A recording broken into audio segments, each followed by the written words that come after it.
I would like to invite our next keynote presenter, and that will be the Honorable Bruce Allen, Honorary Consul of Liechtenstein. Thank you very, very much, Consul Dr. Feigenbach. I appreciate that. I actually also have to thank my colleague, Chris Smith, who his consulate is in the same city as mine, Macon, Georgia, for letting me become aware of this event. And I'll thank you for letting me be here. In anticipation of that, I went to the embassy in Washington. I said, I need all the new data. I need all the new statistics for Liechtenstein. And so, since the talk is entitled Contemporary Liechtenstein, just like Chris, I need to give you a little background on Liechtenstein. First of all, Liechtenstein is not Luxembourg. Almost everybody, when I say, oh, I work for Liechtenstein, they go, oh, yes, I've been there. Oh, it's just so close to France. I go, no, no, no, that's Luxembourg. Luxembourg and Liechtenstein do have one thing in common. About every year, the CIA fact book lists those as the two highest per capita GDP sovereign nations on earth. So it's a very successful country. It always was not always a successful country, and in fact, by way of history, the Prince of Liechtenstein is a princely house called the von Liechtenstein princely house, is an Austrian noble line, and in 1719. The Prince of Liechtenstein was elevated to a certain area of ownership that allowed him to become a principality of the Holy Roman Empire. Now, at that time, the Prince of Liechtenstein answered to the Holy Roman Emperor. And then this chap from France came along, a guy named Napoleon, conquered the Holy Roman Empire in 1805, and the only Germanic prince that Napoleon made sovereign of his own nation was the Prince of Liechtenstein, simply because Napoleon didn't want von Liechtenstein as an adversary. He was too rich, he was too powerful, and plus the Liechtensteiners were the only ones who had defeated Napoleon in a battle in that area in Eastern Europe. So at that time in 1806, the Holy Roman Emperor, the Emperor Napoleon, who has conquered the Holy Roman Empire, made the Principality of Liechtenstein a sovereign nation, and it's been a sovereign nation ever since. It is the head of state by means of our documents and all constitution. The head of state is always the head of the princely house of Liechtenstein. Now, in 1923, what they did was they decided to adopt a modern constitution. So the Prince of Liechtenstein now shares power with the Landtag. The Landtag is a unicameral parliament. There are usually 5 ministers of Liechtenstein that are suggested by the Landtag and then approved by the Prince. And so once that happened, all of a sudden Liechtenstein became a more modern country. Before that, it was just a bunch of cattle farmers. And you can still today go to Liechtenstein and see the cows up in the mountains with the hats on and the bells, and they bring them along. It's a wonderful, glorious thing to see them marching through Vaduz, Liechtenstein on their annual going from one pasture to the next.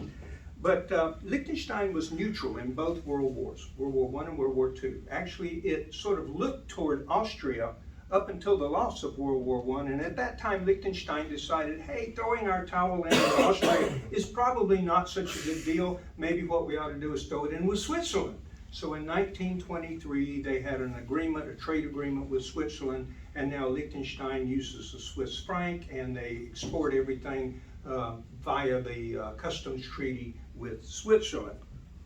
Now, since then, since the changeover, we now come up to about 1930s, and as we know, a lot was going on in the 30s. And in 1938, in Austria, there was a thing called the Anschluss, where Germany came in and occupied Austria. The Liechtenstein prince at the time's wife was half Jewish, and they did not think that that was a good situation for them to still be in Vienna. Also at that time, the Prince of Liechtenstein had one of the largest private art collections in the world. In fact, today I think it may still be one of the largest private art collections. So what did they do? The princely house left Vienna. They went to Vaduz, Liechtenstein in 1938. They asked the Liechtenstein people to come. They packaged up all their art, all the valuables from the two castles that they have in Vienna, Austria, labeled it as machinery for Switzerland, put it on a train, and somehow snuck it off at Vaduz, Liechtenstein. So, and the Germans didn't follow them. So since then, the princely house does live in the capital of Liechtenstein. Like I said before that, the princely house had never even set foot in Liechtenstein. So this marks the beginning of Liechtenstein being a modern country. And what they've done very wisely is they've decided that, okay, we're a country of 62 square miles, the size of Washington, D.C. We average about 39,000 Liechtenstein citizens. We can't make cars, and we have to export. If only God's 39,000 citizens and you don't export, then when you make your 39,000th and first widget, no one's going to buy it. So they became very interested in foreign export at that time, became very good at it. And what they've done now is they have narrowed it down to making essential, high quality, very avant-garde parts for essential systems. So let me talk a little bit about that. The U.S. is Liechtenstein's second largest trading partner. Germany is the first. Liechtenstein employs over 4,400 American citizens. Foreign direct investment in the United States by Liechtenstein last year was $850 million US. Foreign direct investment of the United States in Liechtenstein amounted to roughly $300 million US.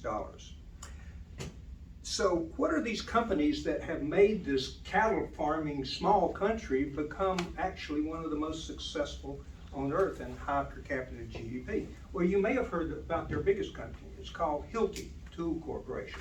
You cannot build a skyscraper anywhere in the world without a Hilti tool. And that was founded by Michael Hilti in Schön, Liechtenstein, in his basement.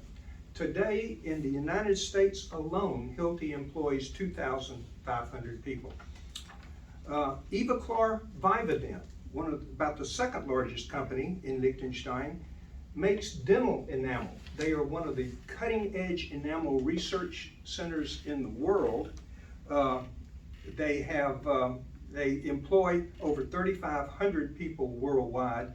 And if you have any dental appliance in your mouth, a crown or a bridge or anything, veneers, that kind of stuff, you stand a little over a 50% chance that it was made in Liechtenstein. ThyssenKrupp Presta, another large company. You may have heard of the ThyssenKrupp Group, which is a German group. Well, ThyssenKrupp Presta is a solely Liechtenstein-owned subsidiary. And what they do is they make essential parts for automobile steering columns. And so if you have an American car, you've got a 45% chance that your steering column, part of it was made in Liechtenstein. So you see what they're doing now. They actually found a niche, and they said, we can't make the car, but we can make an essential component in the steering column. We can't, do massive dental surgery and all that, but we can make the equipment that's used in those dental surgeries. And by using that technique of finding niche companies, they have become very, very successful.